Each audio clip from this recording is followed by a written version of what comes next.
This is Harsh Truths of Love. We share real stories, hard lessons, bold takes, and be smarter in life.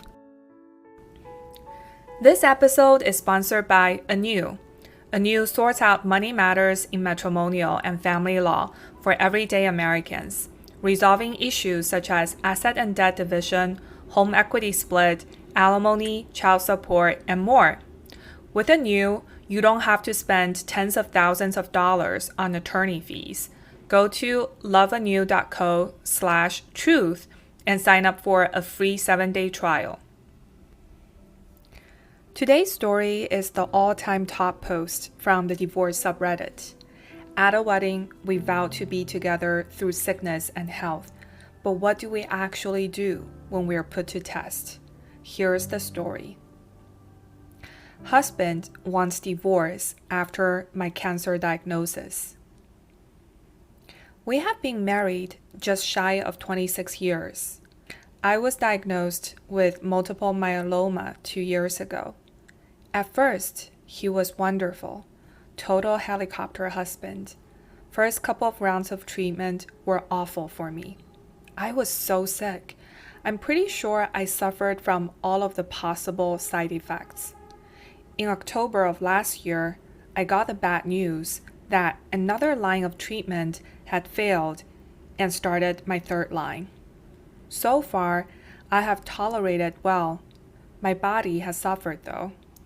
I have a large plasmacytoma on my chest, as well as several collapsed vertebrae in my back. My back is hunched due to this, and until I can get my bones strengthened up enough to hold the screws, I can't get the back surgery to straighten it. I have been on fentanyl patches along with several other pain meds, oral chemo, etc. I'm not sure when it started, but my husband stopped coming to bed and sleeping on the couch. He wouldn't go to doctor appointments unless I specifically asked him to go. He wouldn't give me hugs, or if he did, they were half-hearted. I started saying stuff to him, and it seemed like the more I explained I needed his love and affection, his support, the more he made a point of denying me. Finally, just before Christmas, I confronted him about it. But he just shut down, stonewalled me. The more I pushed for him to talk to me, the more nasty he got. Finally, he got pissed and told me, "Congratulations, your worst nightmare is going to come true. You're going to die alone." While I was crying for him to tell me what was going on. What was wrong? What had I done? He screamed at me that he didn't want to be married to me anymore. That was New Year's Eve. He left that night and has only come home to pick up tools or stuff he needed for work. He stopped paying my car payment and it got repossessed. He hasn't made the mortgage payment. Thankfully, the power is still on and he hasn't shut off my phone. I am on disability through my former employment, but it isn't nearly enough to support me. We have 2 dogs and 5 cats that I have to take care of. I'm not physically able to do most household chores, though I do the best I can. He still has not told me what the problems are in our relationship. All of this has blindsided me. I knew because I was sick that neither of us was happy, but I didn't think it was our relationship that was the problem. Up until he left, he would call and chat multiple times a day, was still saying "I love you," all the normal things, but most subversively punishing me too. How does someone who has loved you for over half our lives suddenly become so vicious and uncaring? He was a sweet, affectionate, protective husband until he wasn't. I can't wrap my mind around it. How does he justify it in his own mind?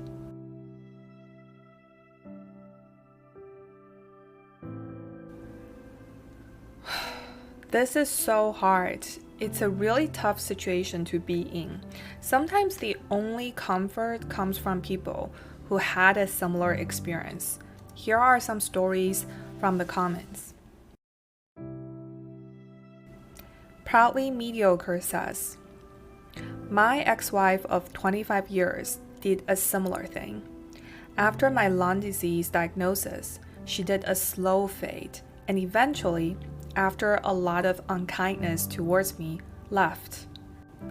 Conversely, my dad was 100% there for my mom when she was deathly ill and is still there for her 14 years later. We don't know who we or our spouses are until we're tested. Sadly, your husband and my ex-wife was tested and has shown he's not there and is actually cruel in sickness. I'm so very sorry. Therapy was my savior, as was being my own best friend, and lots of journaling. I'm not religious, but also read the New Testament because the man, Jesus, showed a lot of courage and forgiveness as he faced death, and that was inspirational to me. I am sad I devoted 25 years to a person who failed me, but I'm grateful that I eventually learned who she was. How sad I would have been going to my grave with someone not worthy of lifelong devotion. I'm grateful that life eventually opened my eyes. I hope you can find your own peace or meaning in what happened to you. My heart goes out to you in every way.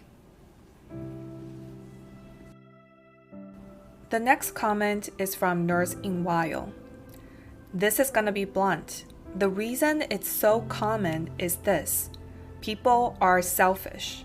Taking care of someone that's very sick requires putting someone else's needs above your own for a very long time, and there aren't many men that have that capability.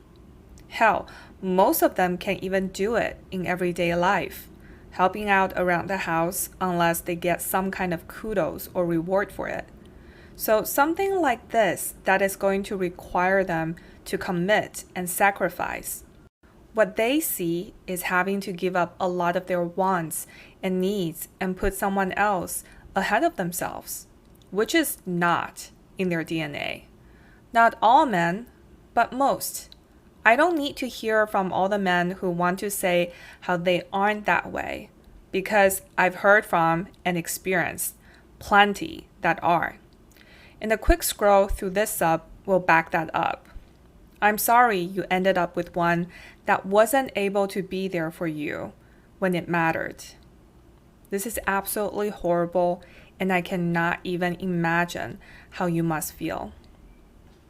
I can't wrap my head around someone that could just leave someone like this either and be okay with themselves. And when you beat this and come out the other side better than ever, and he comes back apologizing and saying he didn't know how to deal and wanting another chance, don't you dare even consider it. Tell him you did just fine without him, and you don't need no weak bitch holding you back. I wish you all the best. Thank you for hanging out with us today. Leave your comment and let us know your thoughts. Please subscribe. We would love to see you next week.